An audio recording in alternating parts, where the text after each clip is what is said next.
जिस तरह की मीडिया ट्रायल और मोदी की कैंपेन्स हमने जितनी भी देखी हैं, वो सिर्फ बड़के नहीं मारता, वो बकायदा जो भी कोई वो बात करता है। जब उसने कहा कश्मीर के बारे में, जब वो कि वहाँ पे हम लोग अपनी डेमोग्राफी को चेंज करके वहाँ पे हिंदुओं की ये लैंड है, हम हिंदुत्व को यहाँ पे फैलाएंगे अखंड भारत का, तो उसने उसके अंदर 60 लाख इंडियंस को, हिंदुओं को वहाँ की रेजिडेंसी और डोमिसाइल सर्टिफिकेट इशू कर दिया।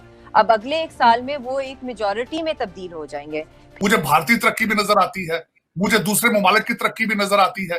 जब वो यहाँ पे आते हैं, जब उनके डायलॉग होते हैं अमेरिकन गवर्नमेंट के साथ, और जब मैं यहाँ के न्यूज़पेपर पढ़ के उनकी तरक्कियां देखता हूँ। सर, इन्होंने तो पाकिस्तान की उसी वक्त जो इंडस्ट्रीज हैं वो बंद करवा दी थी, जब इन्होंने चाइना को परमिशन दे दी थी कि वहां से सारा सामान उससे कहीं ज्यादा सस्ता जो पाकिस्तान में बनता था वो यहाँ पे भर दिया लाके हर तरह का।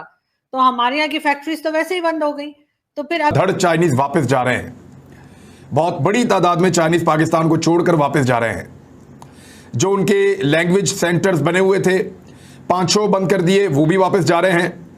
गवादर में एक बड़ी चाइनीज कंपनी है जो बहुत बड़ी इन्वेस्टमेंट लेकर आई थी, वो भी वापस जा रहे हैं। तो गुलामों के ऊपर सरमायाकारी कोई नहीं करता, उसका कोई फायदा नहीं होता।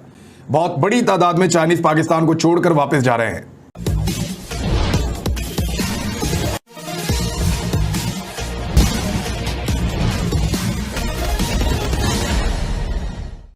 पाकिस्तानी मीडिया में यह चर्चा हो रही है कि प्रधानमंत्री मोदी केवल कहता नहीं है, बल्कि जो कहता है वह करके भी दिखाता है। पाकिस्तानी मीडिया आगे यह भी कहता है कि भारत आज जो दिनों दिन तरक्की कर रहा है उसको देखकर हमारा दिल जलता है। हम तो केवल कर्ज के सहारे जिंदा हैं, और जो हमारा सबसे हितैषी देश चीन था वह भी अब हमसे पीछा छुड़ाने में लगा है। पाकिस्तान से अपना जो भी व्यवसाय है वह बाहर निकाल रहा है।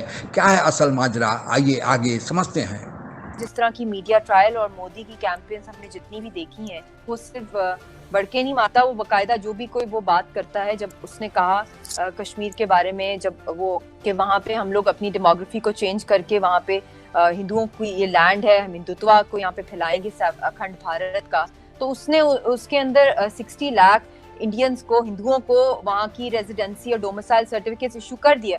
अब अगले 1 साल में वो एक मेजॉरिटी में तब्दील हो जाएंगे। फिर जब उसने पब्लिकली ये कहा मोदी ने कि मैं पूरे पाकिस्तान को बंजर कर दूंगा, भूखा प्यासा छोड़ दूंगा वहाँ की आवाम को, तो उसका यही मतलब था कि वो मकबूजा कश्मीर में हाइड्रो पावर प्लांट्स बनाएगा। वहाँ पे वो डैम के डैम बना रहा है। और अभी पिछले महीने जब पाकिस्तान के अंदर एक इंटरनल केओस चल रहा था, उस वक्त मैं हैरान थी कि किसी का फोकस ही नहीं आया कि मोदी के वहाँ पे जो श्रीनगर में वो गया है और जो 2 इतने बड़े हाइड्रो इलेक्ट्रिक पावर प्लांट्स को जो किया है। मुझे भारतीय तरक्की भी नजर आती है, मुझे दूसरे ममालिक की तरक्की भी नजर आती है। जब वो यहाँ पे आते हैं, जब उनके डायलॉग होते हैं अमेरिकन गवर्नमेंट के साथ, और जब मैं यहाँ के न्यूज़पेपर पढ़ के उनकी तरक्कियां देखता हूँ। आपका $26 बिलियन लूटा है आपने, उनकी डबल बिलिंग, ओवर बिलिंग कर करके, इसलिए वो नाराज हैं। और उसके बाद आपने कहा था कि हम आपकी जिंदगियों की जमानत देंगे, आपके लिए अलग फौज बनाई जाएगी सिक्योरिटी के लिए, आप वो भी प्रोवाइड नहीं कर सके। अब बात यहाँ पे खड़ी है, वो कहते हैं अगर हम प्रोजेक्ट आगे लेके जाएंगे हम अपनी फौज लेकर आएंगे पाकिस्तान में अपनी हिफाजत के लिए, वो भी अगर वो माने तो। क्योंकि धड़ चाइनीज वापस जा रहे हैं। बहुत बड़ी तादाद में चाइनीज पाकिस्तान को छोड़कर वापस जा रहे हैं। जो उनके लैंग्वेज सेंटर्स बने हुए थे, 5-6 बंद कर दिए, वो भी वापस जा रहे हैं। गवादर में एक बड़ी चाइनीज कंपनी है जो बहुत बड़ी इन्वेस्टमेंट लेकर आई थी, वो भी वापस जा रहे हैं। और दीगर कई जगहों से चाइनीज ने वापस जाने का फैसला किया है। क्यों चाइनीज इंजीनियर्स, वर्कर्स और उसातिज़ा वापस चाइना जा रहे हैं? वो ये कहते हैं कि ऑनलाइन पढ़ा देंगे आपके बच्चों को, अभी हम यहाँ नहीं रहना चाहते। अब वो वापस क्यों जा रहे हैं, बड़ा सवाल है। तो गुलामों के ऊपर सरमायाकारी कोई नहीं करता, उसका कोई फायदा नहीं होता। वो परेशान होकर वापस जा रहे हैं। इस सिलसिले को रोकना पड़ेगा, ये पाकिस्तान की लाइफ लाइन है। समझने वाले इतना ही इशारा काफी है मेरे ख्याल में। आप पाकिस्तान तभी चलेगा जब पाकिस्तानी लीडर होंगे। जब लीडर इंपोर्ट करेंगे तो आप क्या होंगे? मुझे समझ नहीं आती खान साहब कौन सी गुलामी और कौन सी खुद मुख्तारी की बातें कर रहे हैं। क्या ये दुनिया को एक चूरन बेच रहे हैं, तबाही के किनारे पे ले जा चुके हैं। एक मिनट के लिए फर्ज करें कल इमरान साहब को गवर्नमेंट पकड़ा दी जाती है, कल ही पकड़ा दें आप, 19 मई को पकड़ा दें, कौन सा उनके पास अलादीन का चिराग है जो पाकिस्तान को बचा लेंगे? शौकत तरीन साहब खुद कह के गए थे, इनके जो फाइनेंस मिनिस्टर थे, कि इनकी कोई इकोनॉमिक पॉलिसी नहीं है। खान साहब ने अगले दिन स्टेटमेंट दे दी, ओ जी इन्होंने मुल्क तबाह कर दिया, $200 का डॉलर। खान साहब आपके दौर में भी तो सुली फाल पे था, IMF के लिए लेजिस्लेशन आपने की है, शहबाज शरीफ ने थोड़ी की थी, आपने खुद की थी।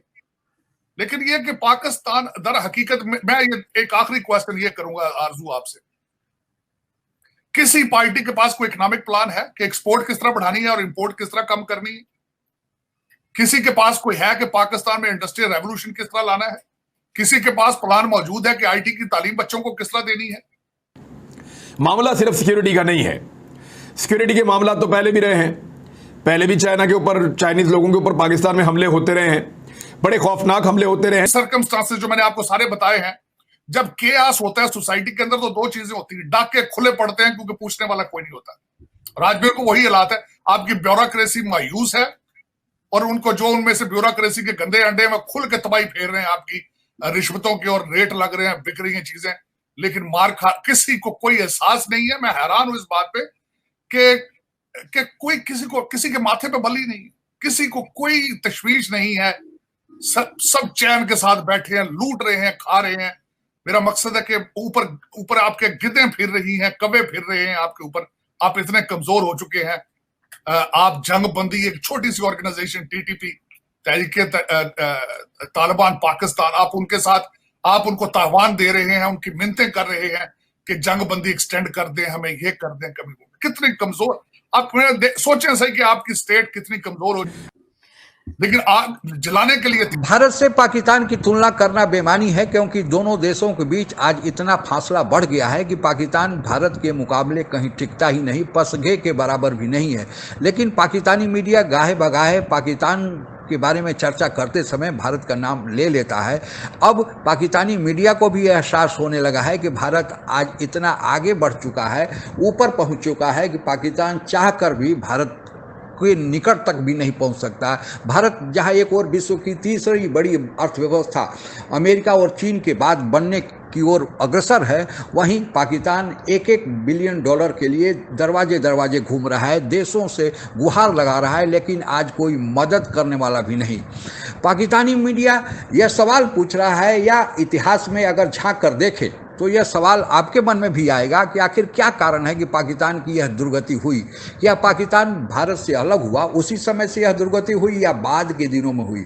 अगर आप इतिहास में झांक कर देखेंगे तो पता लगेगा कि 1960 तक पाकिस्तान के GDP की विकास दर भारत से आगे थी, लेकिन 1960 के बाद पाकिस्तान भटक गया, और इसके पीछे 3 मुख्य कारण है। पहला, धार्मिक कट्टरपंथ को वहां बढ़ावा दिया गया, आतंकवाद को प्रशिक्षण और प्रश्रय दिया गया, और भ्रष्टाचार का बोलबाला बढ़ा, और इन तीनों का कहीं ना कहीं भारत से संजोग या जुड़ता है। अब धार्मिक कट्टरपंथ को क्यों वहाँ बढ़ावा मिला? क्योंकि पाकिस्तान का जन्म ही धर्म के आधार पर हुआ था कि हिंदू और मुसलमान 2 अलग अलग धर्म हैं और वे एक साथ नहीं रह सकते। तो जब मुसलमान धर्म के नाम पर पाकिस्तान का जन्म हुआ तो पाकिस्तान में लिहाजा यह लाजमी था कि पाकिस्तान में धार्मिकता को बढ़ावा मिले, और इसलिए पाकिस्तान का नाम इस्लामिक रिपब्लिक ऑफ पाकिस्तान रखा गया।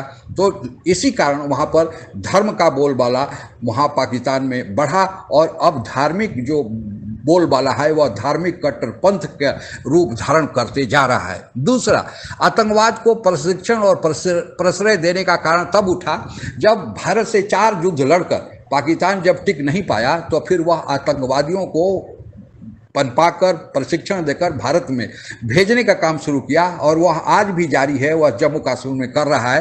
तो पाकिस्तान यहाँ भी फंसा। और फिर तीसरा, जो बिहार और यूपी के कुछ जमींदार टाइप मुसलमान थे, उन्होंने भारत से भागकर या हिजरत करके पाकिस्तान में जाकर अपनी जमींदारी बढ़ाई, और आज वही कुछ 50-60 जो बड़े जमींदार घराने हैं वे पाकिस्तान के राजनीति में शासन करते हैं। वे कुछ ऐसा होने ही नहीं देते हैं जो पाकिस्तान के फायदे में हो, वे अपने फायदे के लिए ज़्यादा निर्णय करते हैं, क्योंकि वे राजनीति में बड़े बड़े पदों पर हैं, और उनका इन्फ्लुएंस सेना में भी बड़े पदों पर है, क्योंकि सेना में और राजनीति में पाकिस्तान के पंजाब प्रांत, जो पाकिस्तान का पंजाब प्रांत है, उसी से अधिक लोग आते हैं, और वे सभी बिहार, यूपी, मध्य प्रदेश के बड़े जमींदार थे जो पहले वही भागकर पाकिस्तान गए थे, और उन्हीं के चलते वह नीतियाँ बनती है। तो इन तीनों कारणों के चलते पाकिस्तान आज आर्थिक दलदल या बदहाली में फंसा हुआ है, और इसके लिए पाकिस्तान खुद ही जिम्मेवार है।